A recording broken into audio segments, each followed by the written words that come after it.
51st state, where the beat drops great. No map needed, just sounds completed. 51st state, where the beat drops great. No map needed, just sounds completed. 51st state, where the beat drops great. Whew, all right. We did it. Guys, welcome back to the 51st State Podcast. I am your host, Stephen Charles. With me today, my co-host, Gabby. and my other co-host. Emmy. And we got some very special guests all the way from the United States, all the way from New York. Yeah.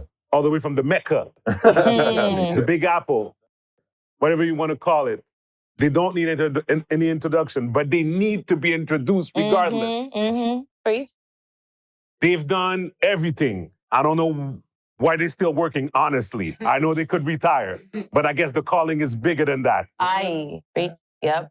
I present Troy Millings and Rashad Bilal, everybody. Welcome. Guys, welcome to the 51st State Podcast. How could we not have this in the end? You know, Yes, cheers. ah. Yeah, cheers. He needs a refill. Are we kidding? Cheers. Before we start, guys, a bit of housekeeping. You know that the podcast is supported 100% by Patreon. So you go to Patreon, you get... She doesn't like me when I introduce the Patreon. Because she said that I shouldn't use the word privilege to give perks to our patrons. I have an issue with that. Anyways, guys, forget Tammy. I control. No, don't forget Tammy, because Tammy be speaking some sense. We're going to unpack that later. Yes, please. Thank you, my brothers. Thank guys, you. You go to Undermining me. patreon.com. You go to patreon.com/51st State Podcast, and you'll get the opportunity, privilege, to ask us questions and suggest subjects that we're going to use in the podcast. So when we have guests, you have questions, and they're going to be used into that. Also, you get the episodes earlier. And on top of that, you also get some bonus scenes or behind the scenes or exclusive content that's not going to be to the public. So that gives you that advantage. And also, guys, if you are in the US, very important, this bottle right there, LS Cream, you can find it across 15 states in stores, across 44 states online. You go to creamls.com.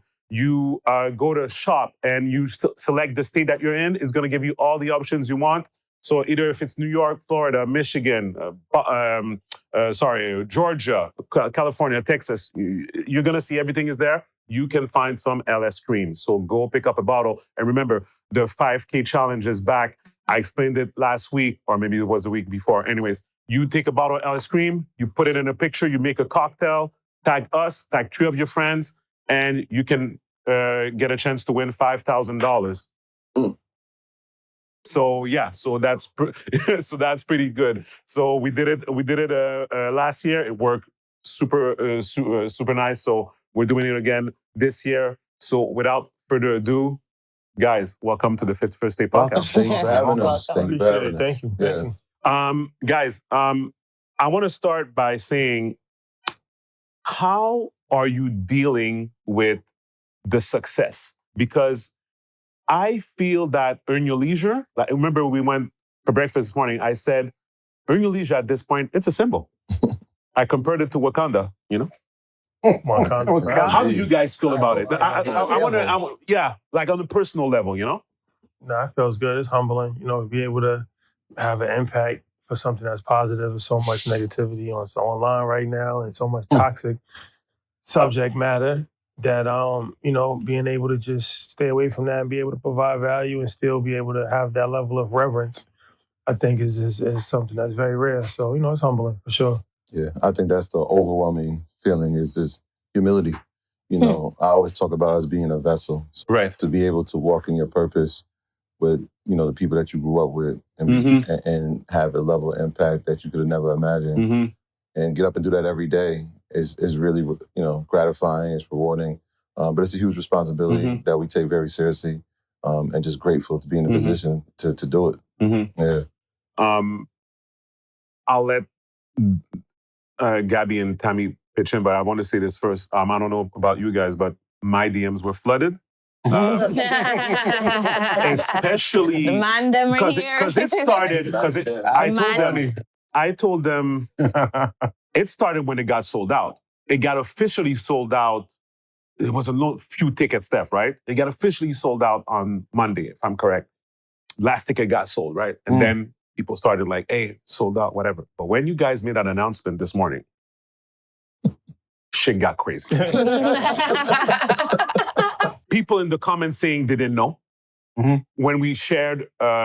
numerous times. I mean, we shared, but I mean, we collaborated on the post. Oh, yeah. Right? Like when you first announced it like a month ago, right? You know? I know. And people were like, I didn't know. I'm like, listen, it could be true. Listen, it is what it is. You know, our post, the algorithm, it is what it is. But to me, what's crazy is the fact that right now, because remember, Rashad, when we spoke, it's not that you didn't know that you had love in Montreal. Like, you know that you have people in Montreal. We've talked about it in the long, since we met each other and whatever about Montreal, whatever. But now, and what we're about to see, when you see it organically, I feel that it's like people were hiding. Because I feel that's what your fandom is, right? People are watching you on YouTube, and then they're taking the information, they're tucking it in, and there's no really like posters or concerts, you know what I mean? But it's like but now you're here, and people are like, whatever. It's like crazy. So you gotta touch the ground. Like, you never really know the level of support that you have until you go places. So that's always been our motto. Whether it was in London, we did a networking event in London for free, and it was crazy. 3,000 people ended up showing up. Yep. That led to a really big event out there, and we did the same all domestically in America and internationally, Ghana, a variety of different places, Toronto. So that's always like, you got to touch the stove just to see how hot it is. Yeah, I get that. That's like, because sometimes you might think that you don't have a presence somewhere and you'd be surprised. Yeah. Sometimes you might think that you're stronger than you are somewhere and you'd be surprised. So, that's just a lesson in marketing, I think, for any creative musician or somebody that's, in the media space or whatever. It's like, don't be afraid to touch the stove, travel, do things that may be, just more experimental, just to kind of gauge the interest, and then you can always double back and like, okay, now this is a market that I really need to focus on. Yeah, I think it's dope that people are coming out the woodwork. Like, oh my gosh, right? This isn't about music. This isn't about entertainment. It's really about education. And that's the beauty of it all, right? A lot of times when people think about financial literacy, they learn it in silos. You don't want to let people know that you're intelligent in the space. And we've kind of kicked down the door and justified that and democratized that. So when they see it and there's people that are like-minded, it's like, oh, wait, we can all gather in a place, whether that be in Atlanta with us or New York or wherever we go. Now Montreal, it's going to be a big event because you want to see people that look like you, that think like you, that have same ambitions and same passions as you. And once you see that networking, now it's advantageous. Now it's like, all right, what do we do now that we have people that look like us? It's a tribe of people that come together. Yeah, 100%. Like collective. And it comes together.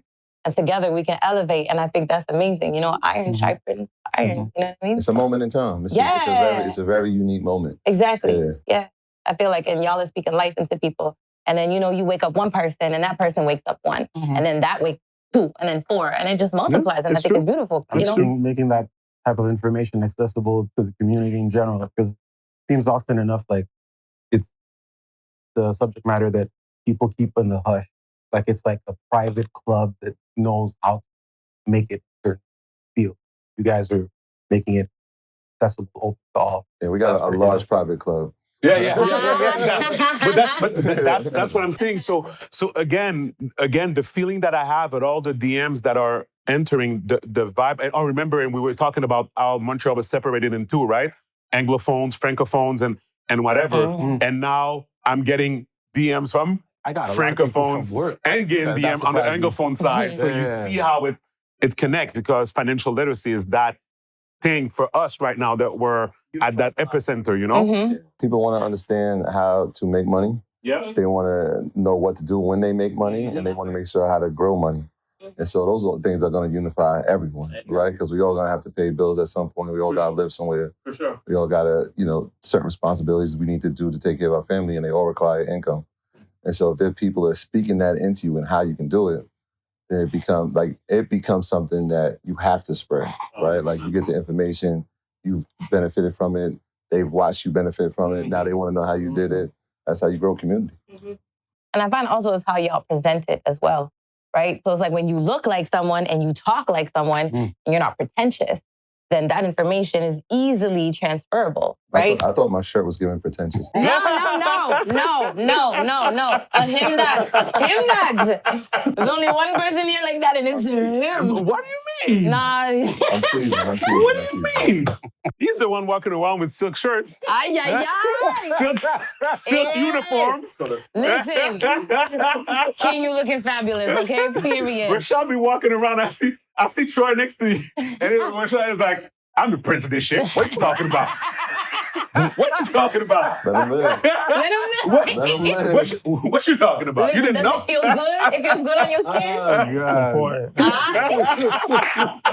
Important. Okay, but speaking of which, so we're talking about, like with great power comes great responsibility, like in the Spider-Man movie, that's what they would say, But how do you feel about the state of, it's going to be like a clip of you guys preaching the gospel, right, about like financial literacy and everything.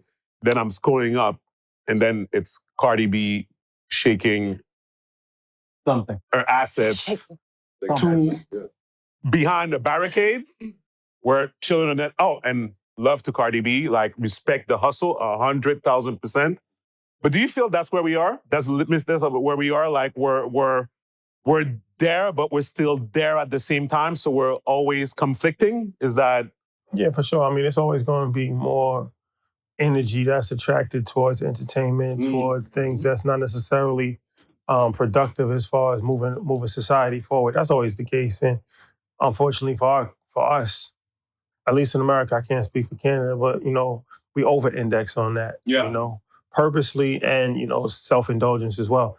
So it's always an uphill battle as far as education or something that's actually productive, something that's positive, as opposed to something that, is just more form of, relief from life, right? And gossip, entertainment, celebrity, stuff like that. So that is the large portion of what most people are, intaking and digesting on a regular basis. So, we just try to balance it out the best way that we can.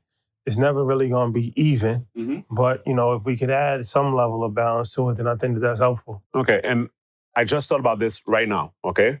Because I gave an example about Cardi B. Do you think there would be a world where Cardi would come to the EYL network, right? Yeah. And actually talk about finances with you guys, what she did, bad move that she did, good move that she did? And the door's always open for it. I think what people discount is how intelligent she is. Right? So, Thank you for bringing that up. Thank you. There's marketing that goes behind what she's doing. I mean, people miss when she talks about politics because they take it as a joke because she is such a large personality. Right. She's talked about, investing in real estate. So she's doing things, and obviously she has a team that's behind her. But yeah, the door's always open. I think the way we combat that over-index is we try to engage and bridge the gap, right? So if they see people like Cardi or whoever it is talking about things, assets, that changes the conversation, right? Because now that becomes the cool thing.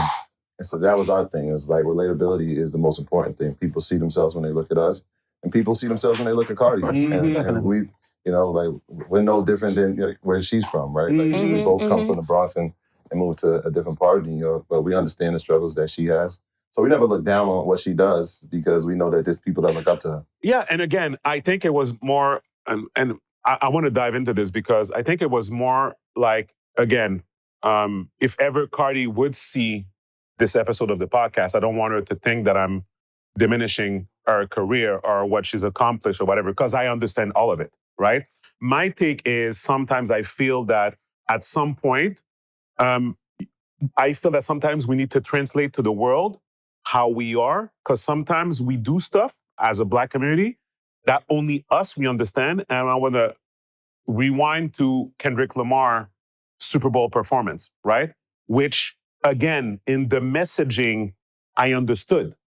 But when you're on a platform like this, maybe some people are going to misconstrue the message because they are not from the culture, right? And I gave the example, these guys were not with me. Debate. Right. These guys were not with me, but I'm curious to see what you guys think. Because, I'm in the liquor industry, and the liquor industry mostly white.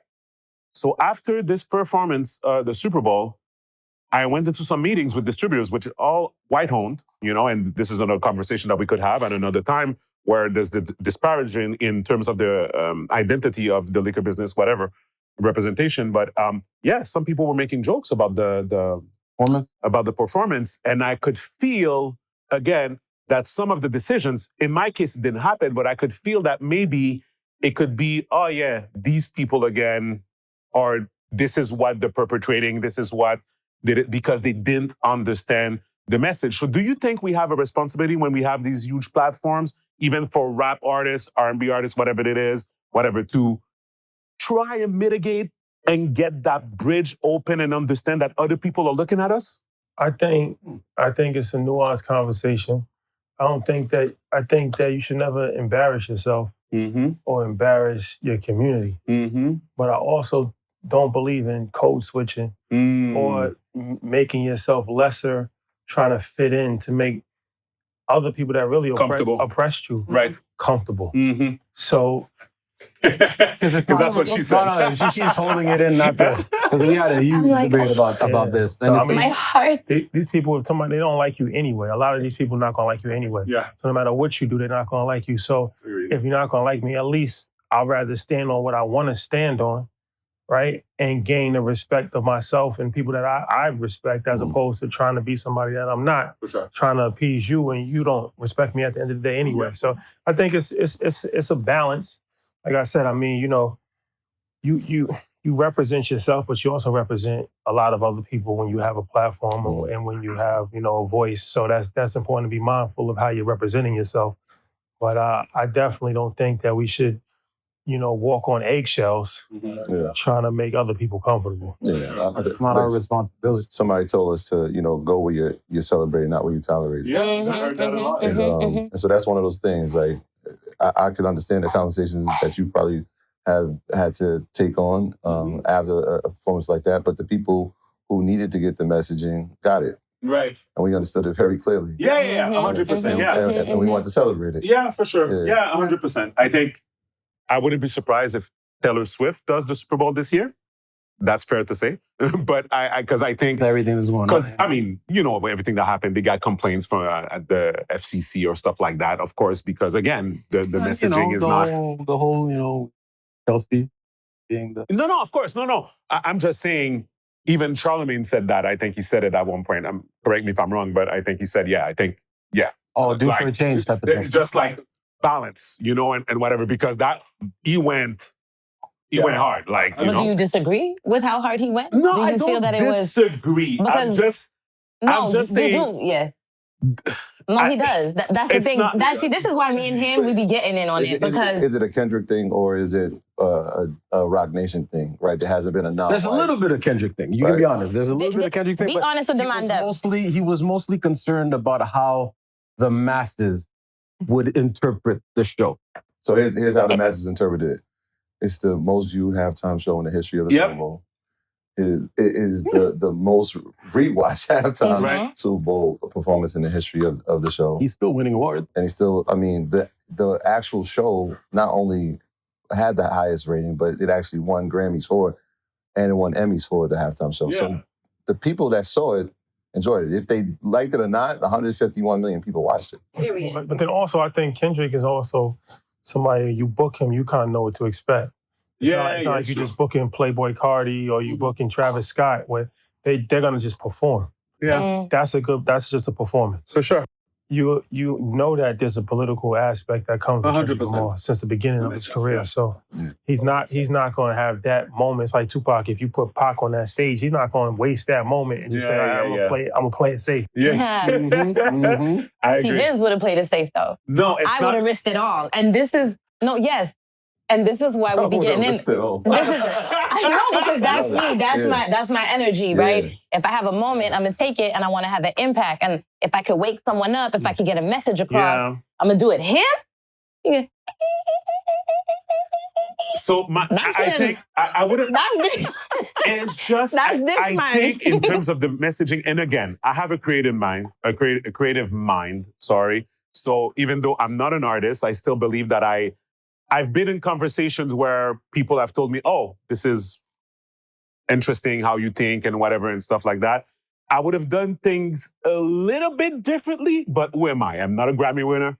I'm just some guy in Montreal that has a liquor. That's all I am. No, and you know? see now So- you are downsizing yourself. You are downplaying yourself. You're not just a guy in Montreal who has a liquor. You are Stephen To Shaw. Kendrick, that's why I'm going to be. I swear. No, I swear. no, 'cause you can have because you Speaking can have facts. you can have an impact. It's not just Yeah, that. no, I get it. You know what I mean? So don't even speak of No, yourself. no, I that way. think again, No. it's just because and here, that was one of my points. You know, there's levels to everything. So let's say you guys go to downtown New York, Manhattan, right? You take the biggest building with the biggest companies in it, right? And you go in every floors. And let's say every floor is a different, Fortune 500 company, right? You walk into those halls, and let's say there's no COVID and everybody's there, okay, whatever. You walk into these halls, and you could see black faces, okay? And some of them are going to be executives, right? And for you guys, that's normality. Here in Montreal, remember those big buildings we saw downtown when we were walking earlier? Most of them are all white. All of them. All of them. We're catching up. We're catching up, okay? Because our generation now... Catching up is a strong word. There's progress. There's progress, okay? Yes, there's progress. So now you could see some executives that are black, whatever, but I could maybe count them on my hands. That's like that in America too, though. I mean, it's not too much of a difference. But Rashad, I'm saying, give you an example, okay? The example I like to give. The CEO of Nintendo before the new one was actually an Asian guy, Reggie Fils-Aimé. He was there for maybe 15 years, Gabby? 15 years? Yeah, whatever. So black guy, right? CEO of whatever, black guy. CEO whatever, right? Ask me if there's a black CEO in Canada. Not only Montreal, in Canada. I will answer for you. To my knowledge, there is none. Okay? And again, I'm talking about the big companies, whatever, right? All right? Okay. I feel like, but I also feel like, Like, I thought you're one. No, that's what I was saying. I'm like, what is he talking about? We got bamboozled. Excluding.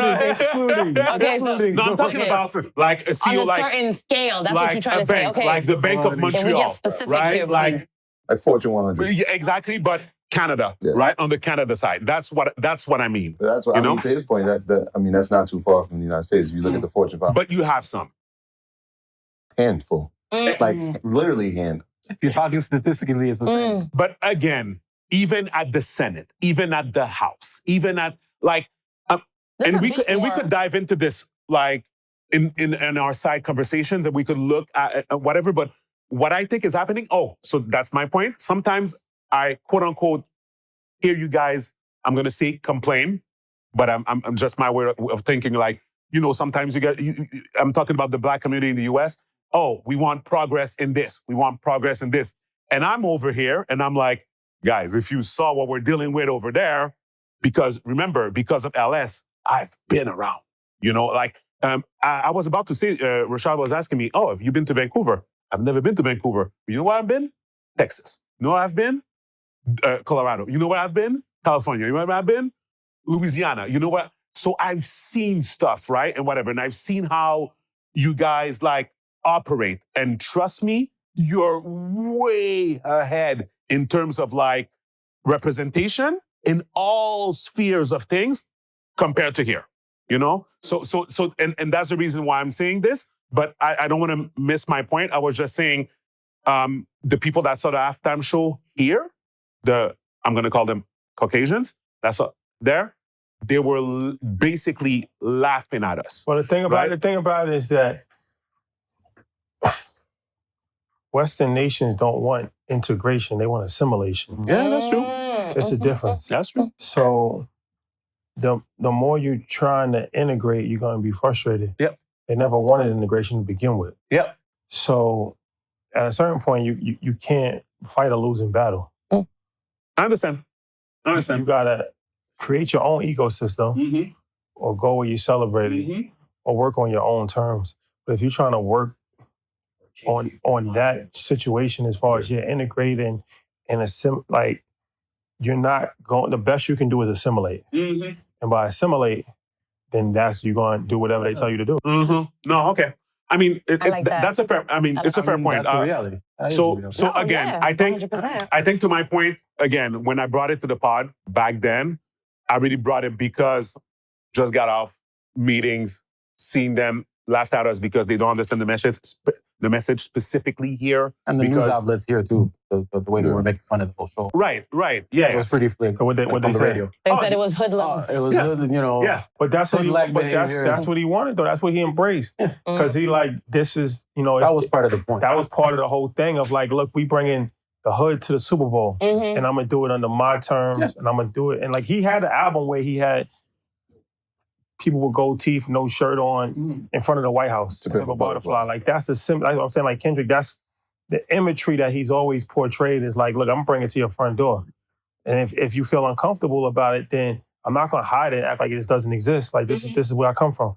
So I think that it was done in an artistic way. It wasn't done in an ignorant way. It could have been done in an ignorant way. Like as far as like if you just got a random rapper up there that's just, just being ignorant.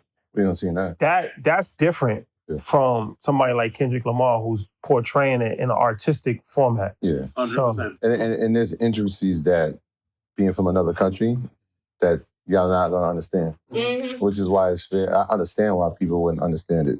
Right? Because there's things that happen in America that you wouldn't right? Having Samuel Jackson there as Uncle Sam. Right? Like that might go over their heads. They don't understanding of it. And they're not trying to understand either. Exactly. Most of them are not But trying we to. got it. So and to my point, How is the black community here? How do they Of feel course, about it? no, the black community, you have different levels. You have Tammy, which is like I was wondering what people was about to say. You see how he pointing at does me. me? I see him pointing at me. I'm like, You see how he does me? What levels? everybody. Show them your level. I am, no, you see, I don't want you to get dirty. no, so it's just that we're not. I'm glass. unapologetic. That's the difference Because between me and them. we're not trying to be accepted, right? You and I, our opinion about the show, we're not trying to be approved, have their approval. And we're Can listening I to show man, Exhibit A? I want to show Exhibit A, and I'll okay. Got some. So clips. right here, open. Sorry. Okay, volume. Gabby, volume.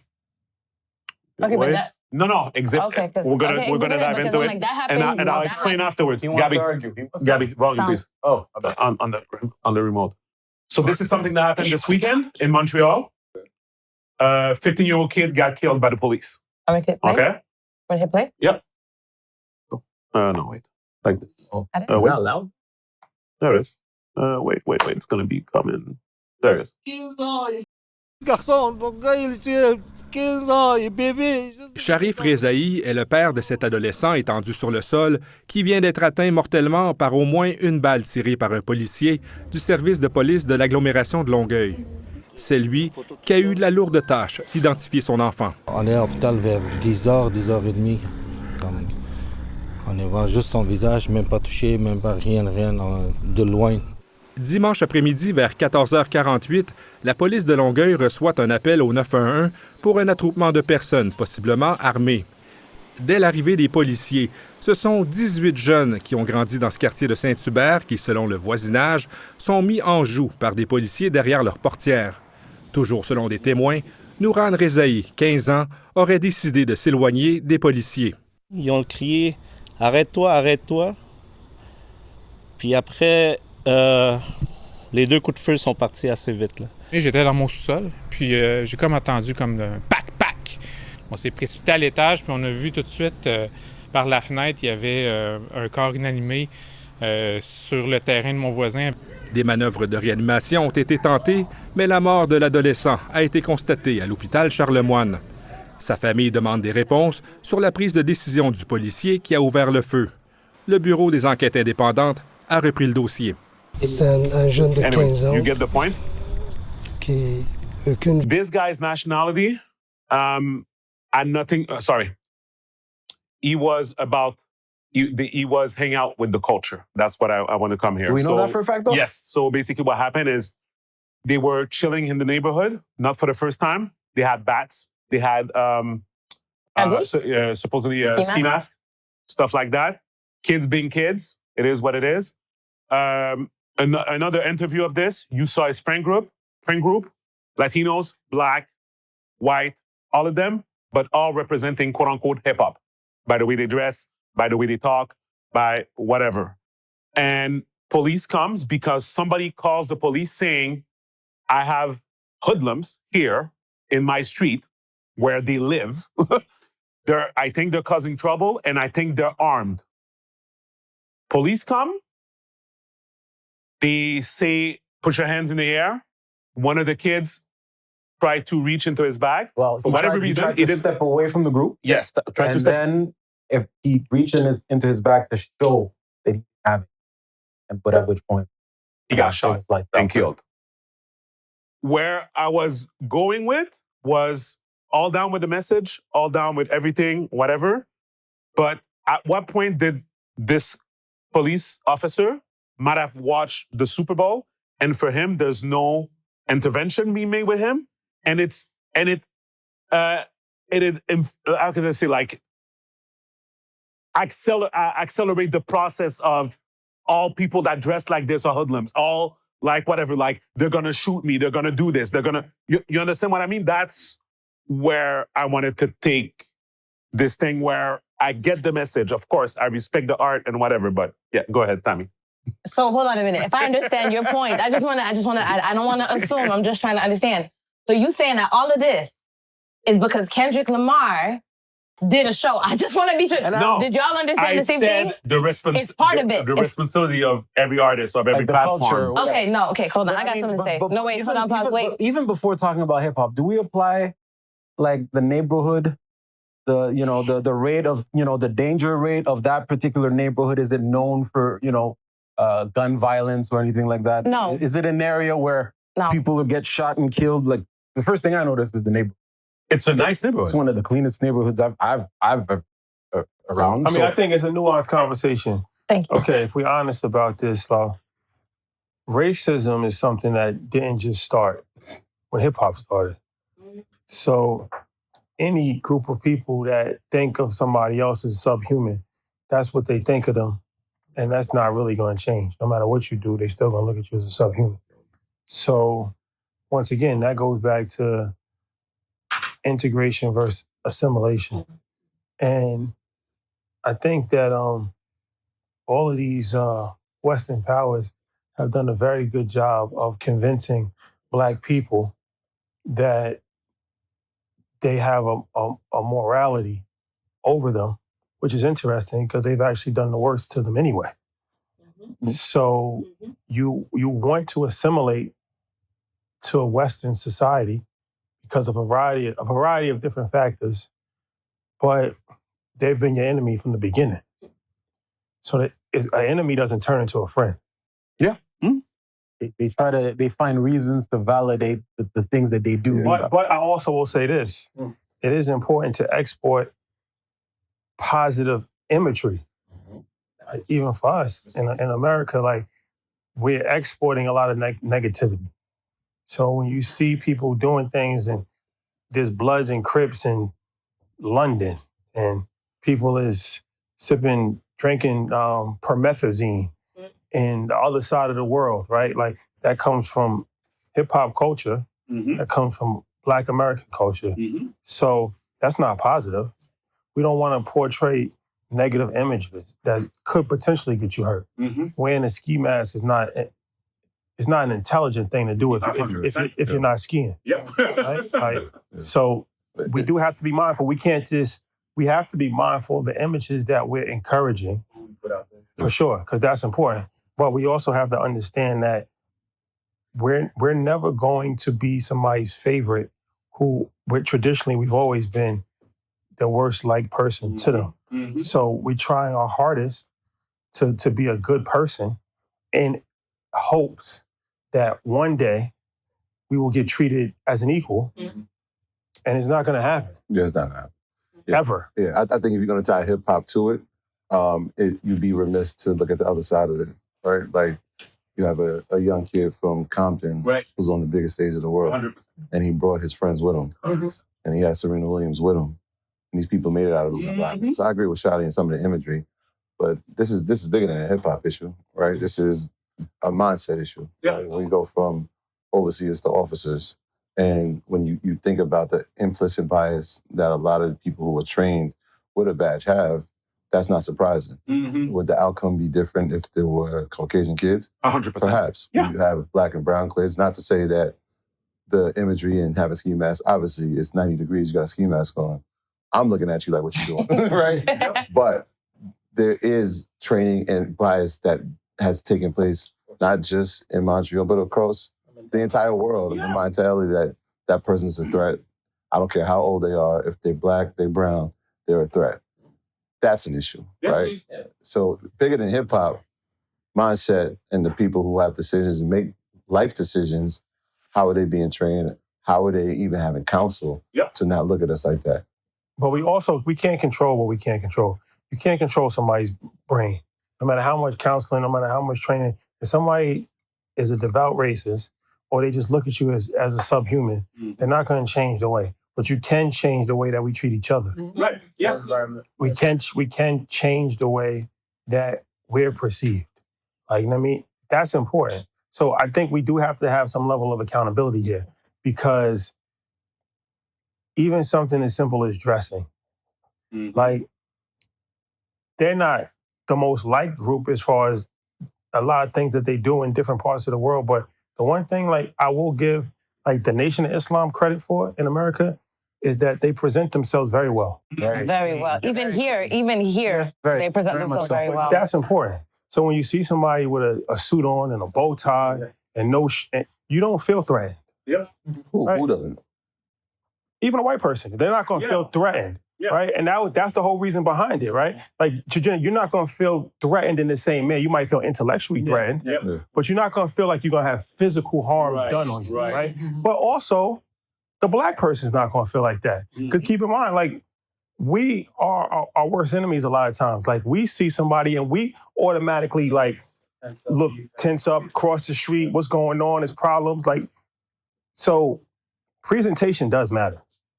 I think we can't lie to ourselves. Like, how we present ourselves is extremely important. If I see somebody with tattoos on their face, and I'm not necessarily going to go out my way to have a conversation with the person, I might not run the other way, but you'll notice that.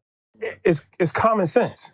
So, but that goes back to the imagery, and that's being done on purpose. Like, what's being pushed? Yeah. Right? They're not pushing positive imagery 9 times out of 10. That's what they're gonna push. Yeah. But that's not something that's intelligent as far as to walk around with your pants down. Like, that's actually embarrassing. Yeah. So we do have to take a level of responsibility, because the images that, and even the language that we're portraying, you go everywhere in the world, they calling each other niggas, they doing that because we do that. We can't really blame anybody for doing that, right? Like, that's not an intelligent thing to do. When you see other people doing that, it's because they have an influence from the direction that we're setting. Yeah. So it's like, even for us, like, you know, we have a different direction that we're setting, and we're creating influence, but it has to be a ripple effect that other people can kind of, because if not, we're going to keep exporting negativity. No, listen, I totally agree. Go ahead. No, say what you want to say. I'm just saying, I agree with you. I 100% agree. But my issue is that the first thing you ran to is to blame Kendrick Lamar. That's my issue. Not Kendrick specifically. No, or hip-hop. Okay, Kendrick represents hip-hop. I get it, but why? But instead of... But that's fair, right? But I would argue, so do we. Oh, yeah, for sure. And that's the thing. Yes. And that's the thing, because he's going to come and say that, okay, Kendrick is the issue, right? But at the end of the day, he came with an empowerment message, no matter how it looks, right? It woke up a lot of people. It's empowerment. Yeah. But why didn't you speak about all of these other rappers that are out here promoting, you know, gang violence, prostitution, drugs, all this stuff? You didn't mention them one moment, but you're going to mention Kendrick Lamar. No. Wait, pause. because Kendrick was at the Super Bowl. I get it. If they put NBA Youngboy at the Super Bowl, though. The rabbit hole goes deeper.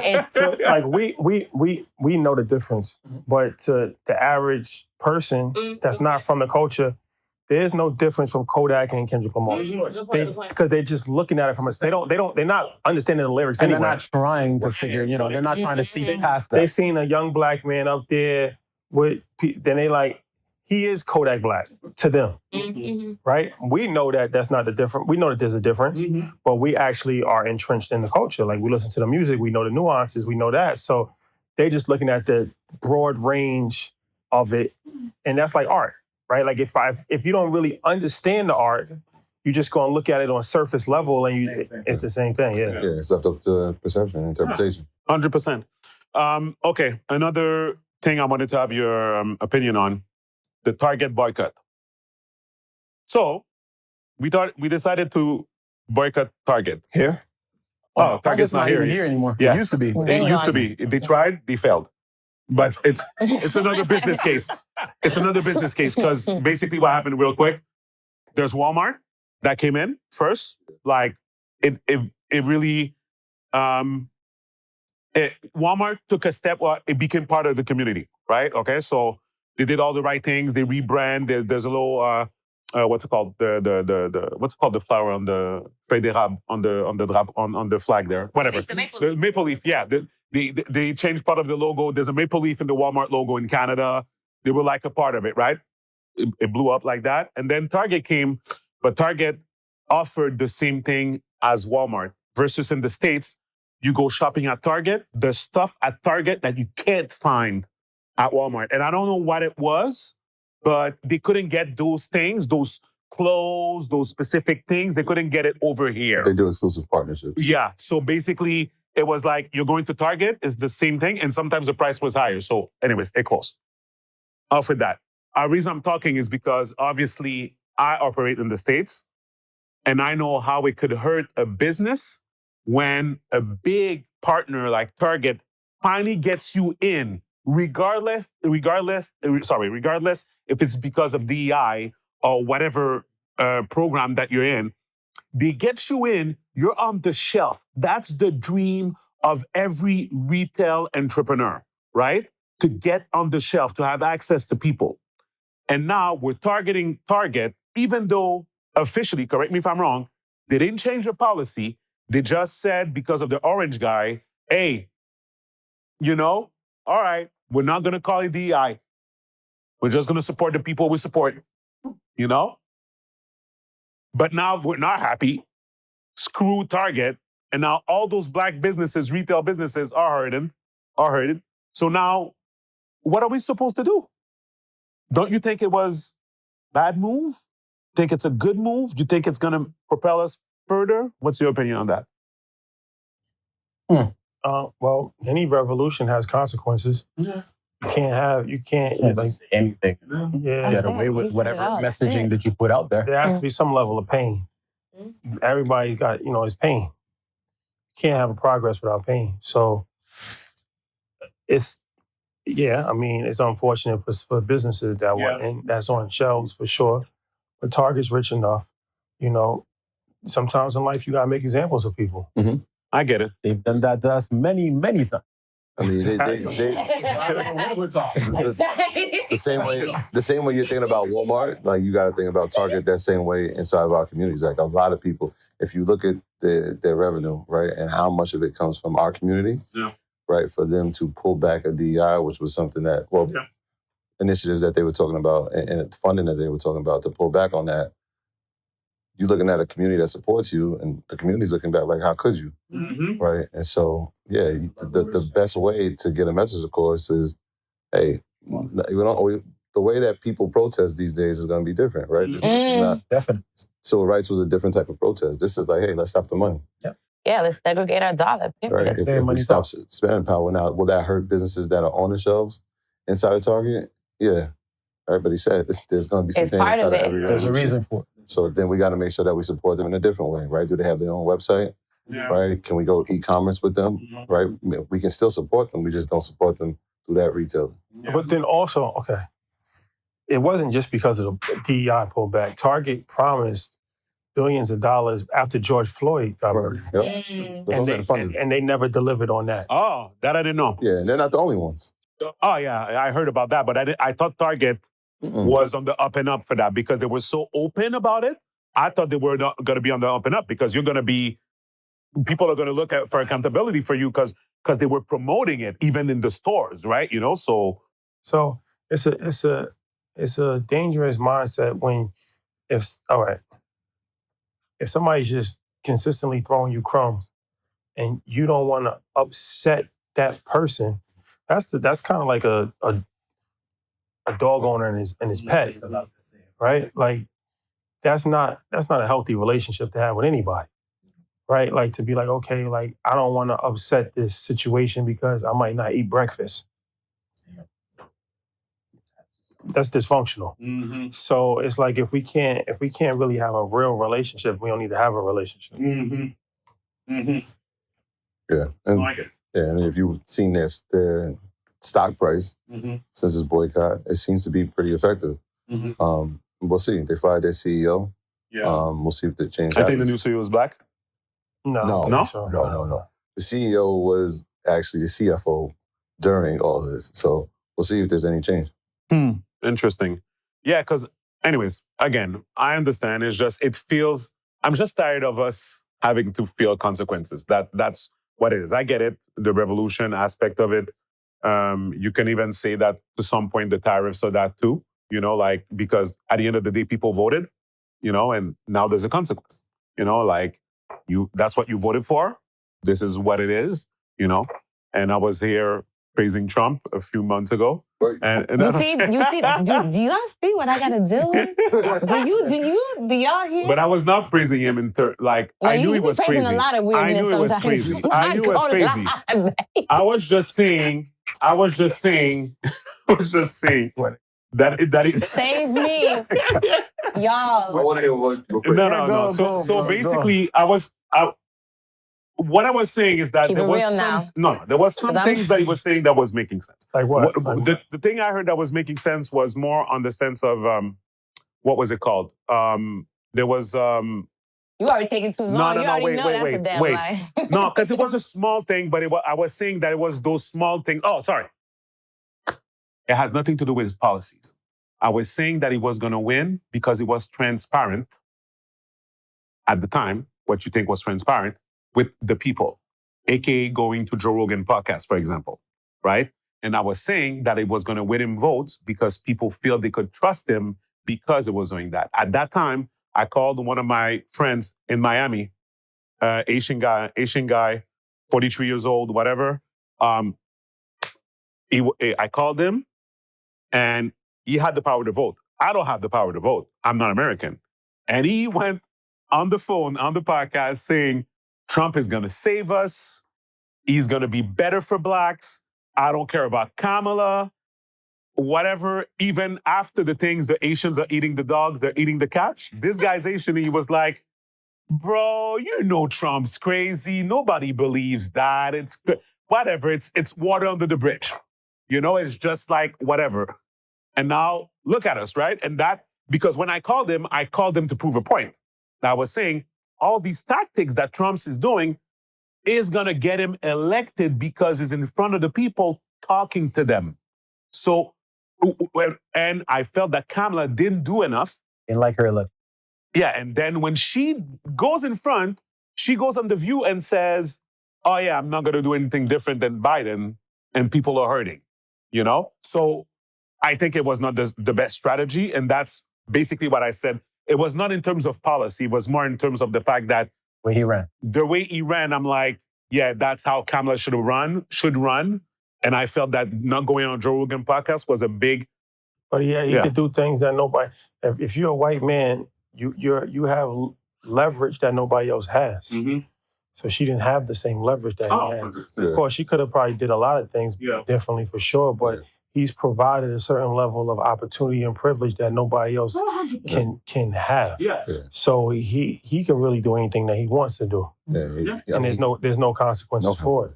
So it's only upside. He only has upside. He has no downside. Yeah, of course. I mean, because he doesn't have to worry about. Every other person has to worry about. Damn, if I do this, if I say this, he can say anything he wants. He can do anything he wants.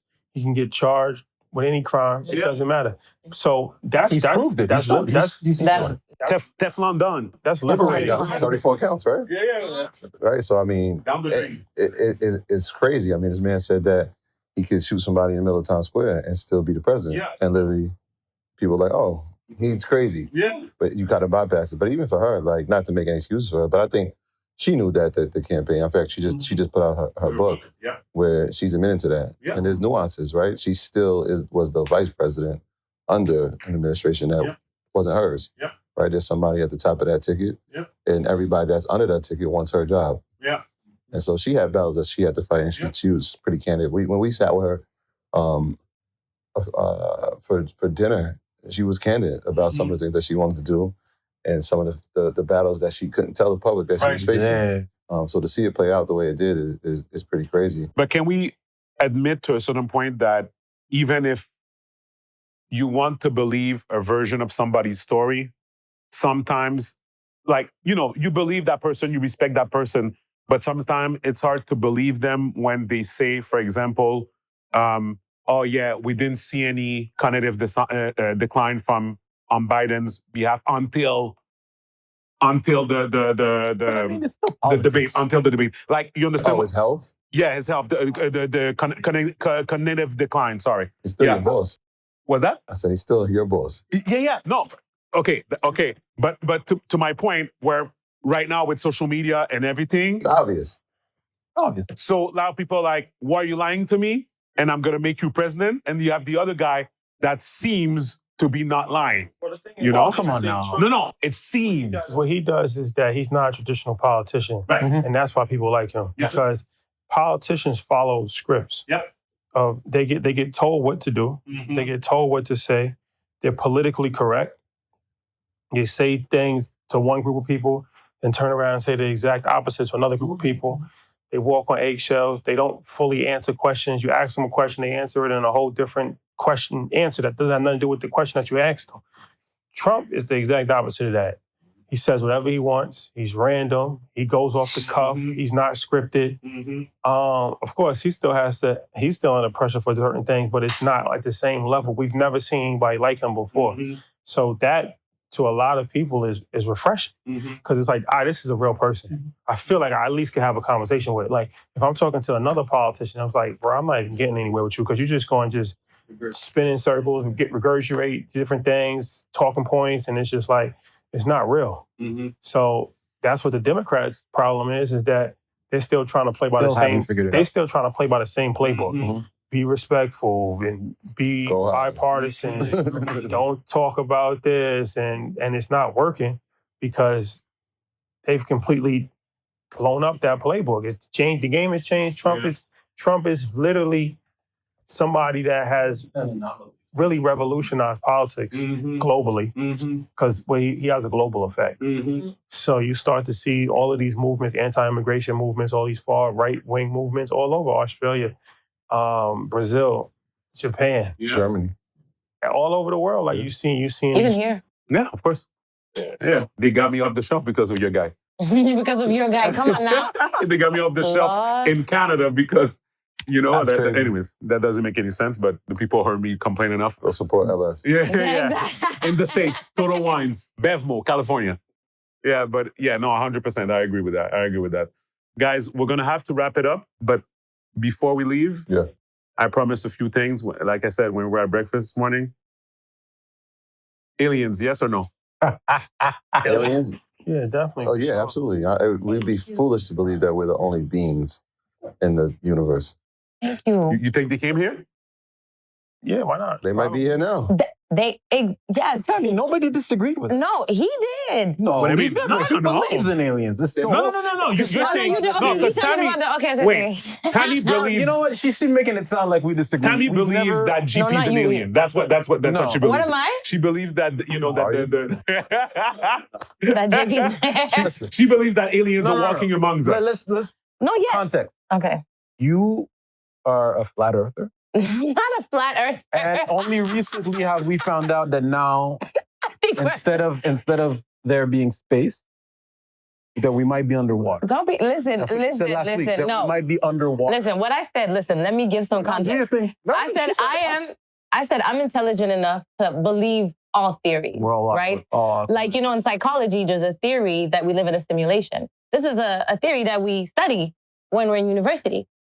So I'm just saying that I don't think that anything is ridiculous, right? Because different eras, different societies. So I just question everything. I just like reading books. I like questioning. Yeah. And Science I just changes. Certain planets, they used to be planets or they became stars with Neptune or whatever. So I don't say anything with certainty. I just say, hey. My only thing with you is that you would rather believe that we're underwater than there's space. That's Presently. Yeah. No, but Tammy doesn't have any concept of whatever. She goes by feeling. I do walk in the spirit, absolutely. I believe that we are consciousness. I believe we are spiritual beings that are having a physical experience. You know what I mean?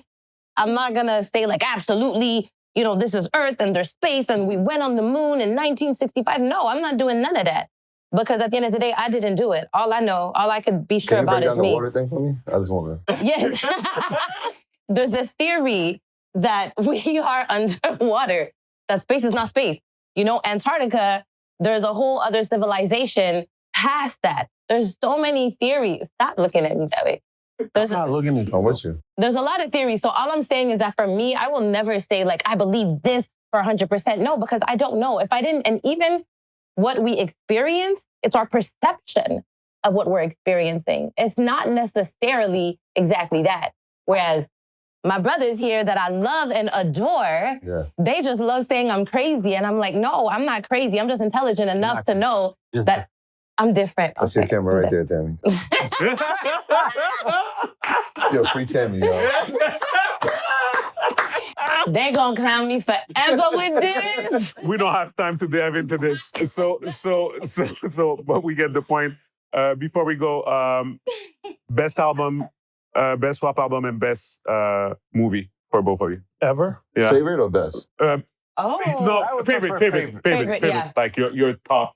My favorite album of all time is Nas Illmatic, and my favorite movie of all time is House Party. Oh wow. Okay. I got a lot of favorite albums, but I'll go with It Was Written by Nas. I like this one too. And then I go with Usual Suspects as the movie. Okay. All right. Classics. Okay. Feel you. Yeah, what's yours? Machiavelli. Tupac. Okay. Movie. 7 Day Theory. Yeah. Okay. So many movies. Favorite movie. I'll go with Inception. I know that you and I were really Inception. Yeah. Tammy doesn't watch TV, so. You don't watch TV? I read books. Okay. Well, then we'll switch your movie to book. Yeah. Favorite book? My favorite book. No, stop playing with me. Right. I don't know, to be honest. My favorite book is a lot to say, but there is a really, really good one. It's French, but I'm going to see if they have the English version. And it's basically about the Black feminist perspective, but without being overly feminist. So anyways, I just like that because it's an intersection, right? So anyways, it's just... What's your favorite album? My favorite album? I really like Hardcore by Lil' Kim. That's one of my favorite ones. My favorite song. That's a game changer. Yeah, that one was just, that's my... That's a game changer. Stop. No. He wants me to say Taylor Swift and let me just be like, nah. Hardcore Lil' Kim, definitely. Me, favorite movie, I would... Boys. No. Favorite movie for me would be Men on Fire with Denzel. And favorite album, I would say Reasonable Doubt. Okay. Yeah, that's what I would say. Yeah, we're all in that same era. That's 96, 96, no, 97 on the album. Yeah, 97. 96, You're right. 96. Right. 94. So we all, you know what I mean, in the same age. Our backs are starting to hurt when we wake up in the morning. We need to do some yoga. Guys, it was a short one, but we had to get the guys in. We're gonna have to run because we're getting late for the event, so we don't want to get the people waiting. So, guys, thank you so much for being with us again. Promise you, as you know, we changed everything about the podcast. We're catching up, but really appreciate the brothers for supporting us and being here and taking the time. Again, we're supported by Patreon, so patreon.com/ What? 51st State Podcast for Patreon. I don't know why you don't like it, Tommy. Anyways. And then... I'm gonna say, oh, wow. Oh, merci. C'est gentil. Translating, started translating. All right. 50 Birthday Podcast. People, we out. Peace. All right.